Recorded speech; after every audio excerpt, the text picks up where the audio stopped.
ایرانی مذاکرات کار بہت ذہین ہے، کچھ لوگ کچھ دو کی بنیاد پر بات چیت جاری ہے۔ امریکی صدر کا اعتراف، کہا معاہدہ اسی صورت ممکن ہوگا جب وہ امریکی مفاد میں ہو، اور یہی واشنگٹن کی ریڈ لائن ہے۔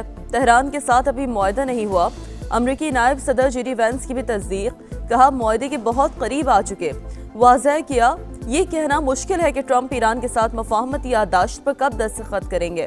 امریکہ اس پوزیشن میں ہے کہ ایران کے جوہری پروگرام کو پیچھے دھکیل سکے۔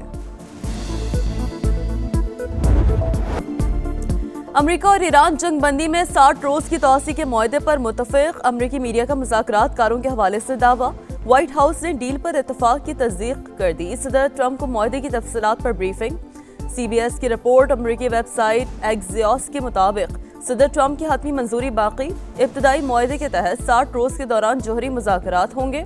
ایرانی خبر ایجنسی کی متن پر باضابطہ اتفاق کی تردید، بتایا معاہدے کی بعض شقوں پر اختلافات برقرار، مشاورت کا عمل جاری ہے۔ خطے کا امن خطرے میں، امریکہ اور ایران پھر آمنے سامنے۔ پاسداران انقلاب کا بوشہر میں امریکی طیارہ گرانے کا دعویٰ۔ امریکی سینٹکام کی تردید، واضح کیا کہ کوئی امریکی طیارہ نہیں گرایا گیا۔ امریکی اور علاقائی شراکت دار صورتحال پر نظر رکھے ہوئے ہیں، اپنی افواج اور مفادات کا تحفظ یقینی بنائیں گے۔ ابنا ہرمز پھر کشیدگی کا مرکز، ایران کی جانب سے میزائل داغے جانے کی اطلاع۔ ایرانی میڈیا کے مطابق میزائل جہازوں کو وارننگ کے دوران فائر کیے گئے۔ گزشتہ روز بھی ایران کے ساحلی شہر بندر عباس پر بمباری کی گئی۔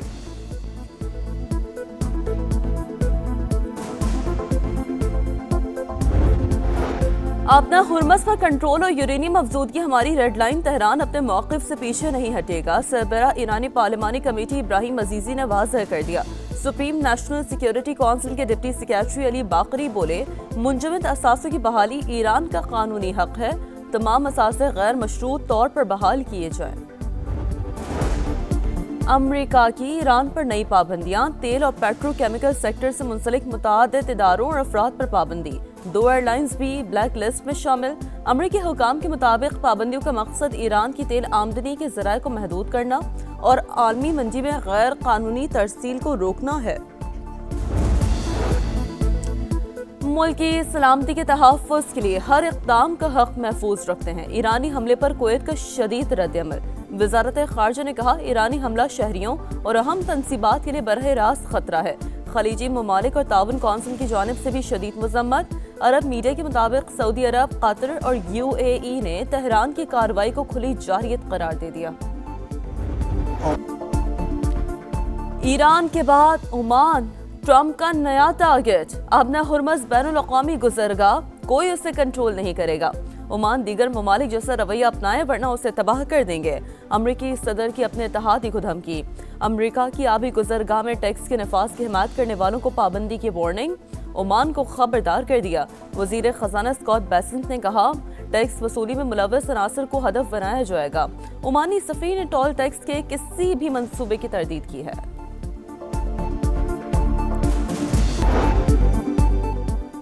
دباؤ اور دھمکیاں ناقابل قبول، ایران عمان کے ساتھ کھڑا ہے۔ امریکی صدر کی دھمکی پر تہران کا شدید رد عمل۔ صدر مسعود پزشکیان نے کہا، ایران جوہری ہتھیار بنانے کا خواہش مند نہیں۔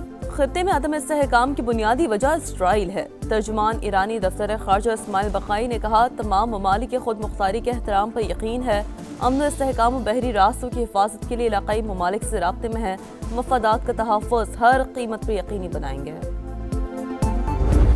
ہم نے صرف ان کے وہ جہاز گرائے جو ہمارے پاس بمبنگ کر کے گئے تھے، ورنہ 40 جہاز ان کے ہمارے ریڈار پہ تھے اور گرا سکتے تھے۔ ان کے 8 جہاز گرے۔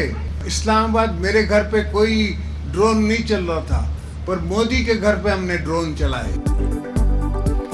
مارکے حق کے دوران بھارت کے 40 جہاز پاکستان کے ریڈار پر تھے، لیکن صرف وہی گرائے جو حملہ آور ہوئے۔ ہم نے 1 ہفتے کی جنگ میں دشمن کو سبق سکھا دیا۔ میرے گھر پہ کوئی ڈرون نہیں چلا، ہم نے مودی کے گھر پر ڈرون چلائے۔ صدر مملکت کا مورس میں کارکنوں سے خطاب۔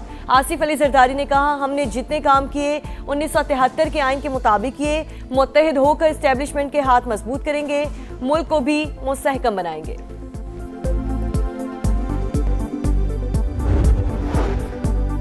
پاکستان اور چین منصفانہ عالمی نظام کے حامی، دونوں ممالک کی دوستی باہمی اعتماد اور احترام پر مبنی ہے۔ نائب وزیر اعظم اسحاق ڈار کا نیو یارک میں گلوبل گورننس فورم سے خطاب، کہا قوانین کے سلیکٹو استعمال نے عالمی استحکام کو نقصان پہنچایا، دنیا کو اقوام متحدہ کے چارٹر کے مطابق یکجہتی کی ضرورت ہے، چیلنجز سے نمٹنے کے لیے عالمی مالیاتی نظام کو مزید جمہوری بنانا ہوگا۔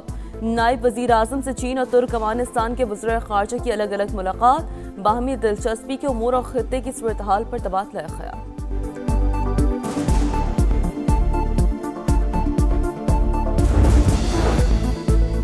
وفاقی وزیر داخلہ محسن نقوی کی سعودی ہم منصب سے ملاقات، دو طرفہ تعلقات اور داخلی سیکیورٹی کے حوالے سے تفصیلی بات چیت، خطے میں کشیدگی میں کمی کے لیے پاکستان کے مثبت کردار کی تعریف، federal constabulary special diplomatic protection unit کے 200 اہلکاروں کی سعودی عرب میں ٹریننگ کا فیصلہ۔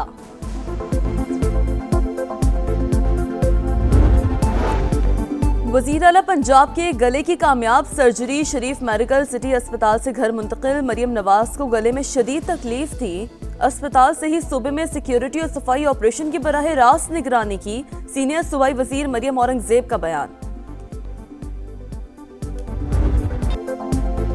عید قربان کا آج آخری روز سنت ابراہیمی کی ادائیگی جاری، دوسرے روز بھی میل ملاقاتیں جاری، سنت ابراہیمی پر عمل کرتے ہوئے جانوروں کی قربانی، چٹ پٹے پکوان تیار، مل بیٹھے دوست یار، کہیں چائے کا دور، کہیں خوابوں پر زور، آئس کریم پر بھی خوب ہاتھ صاف، بچہ پارٹی سب پر بھاری، مستیاں عروج پر، سیر سپاٹے بھی جاری۔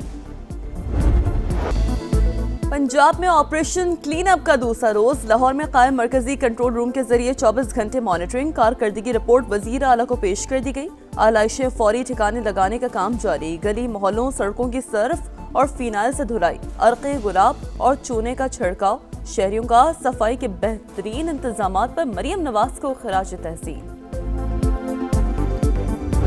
مریم نواز کام کر رہی ہیں، صفائی ہے، گلیوں میں سب کچھ ہو رہا ہے، ہمارے یہاں گندگی ہے، مرتضی وہاب صاحب جو ہے کھارا در میں لیاری میں وہاں پہ ڈرون لگا رہے ہیں، کم سے کم یہاں پہ آ کے دیکھیں، کئی دن تک یہ پڑا رہتا ہے، گندگی پڑی رہتی ہے، بچے بیمار ہو رہے ہیں۔ کراچی میں صفائی کے دعوے دھرے کے دھرے رہ گئے، جگہ جگہ آلائشوں کے انبار، تعاون میں سانس لینا بھی دشوار، انتظامیہ غائب، دفعہ 144 کے تحت کارروائی کا فیصلہ بھی بے اثر، شدید گرمی میں بدبو اور گندگی سے شہری بلبلا اٹھے، میئر کراچی کے سب اچھا ہے کی ریٹ، میڈیا سے گفتگو میں بڑے دعوے۔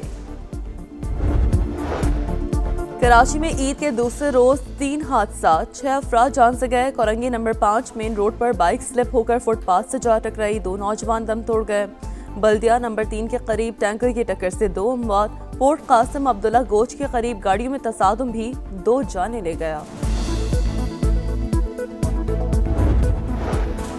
اب وندر میں آدم کھنڈ کے مقام پر متعدد موٹر سائیکلیں آپس میں ٹکرا گئیں، حادثے میں 4 افراد جاں بحق، 3 شدید زخمی حالت میں ہاسپٹل منتقل، ریسکیو کے مطابق جاں بحق اور زخمیوں کا تعلق کراچی سے ہے۔ اسرائیل کی ریاستی دہشت گردی، لبنان پر حملوں میں ایک ہی خاندان کے 6 افراد شہید، 24 گھنٹے کے دوران شہادتوں کی تعداد 16 ہو گئی، 60 زخمی، غزہ میں بھی وحشیانہ بمباری اور ڈرون حملے، 6 فلسطینی شہید، قیدیوں پر جنسی تشدد، اقوام متحدہ نے اسرائیل کو بلیک لسٹ کر دیا، تل ابیب کا UN سیکریٹری جنرل سے رابطے منقطع کرنے کا اعلان۔ کینیا میں بورڈنگ سکول میں آتش زدگی، 16 طالبات ہلاک، متعدد زخمی، فائر فائٹرز نے کئی گھنٹے کی جدوجہد کے بعد شعلوں پر قابو پا لیا، واقعے کی وجوہات جاننے کے لیے تحقیقات جاری۔ اجالے اپنی یادوں کے ہمارے ساتھ رہنے دو، نہ جانے کس گلی میں زندگی کی شام ہو جائے، اردو ادب کا ایک اور باب ہمیشہ کے لیے بند، نامور شاعر بشیر بدر 91 برس کی عمر میں انتقال کر گئے۔ معروف گلوکارہ ٹیلر سوئفٹ کے کانسرٹ پر حملے کی منصوبہ ساز کو سزا، آسٹریا کی عدالت نے ملزم کو 15 سال قید کی سزا سنا دی، ملزم نے 2024 میں کانسرٹ پر حملے کی منصوبہ بندی کا اعتراف کیا تھا۔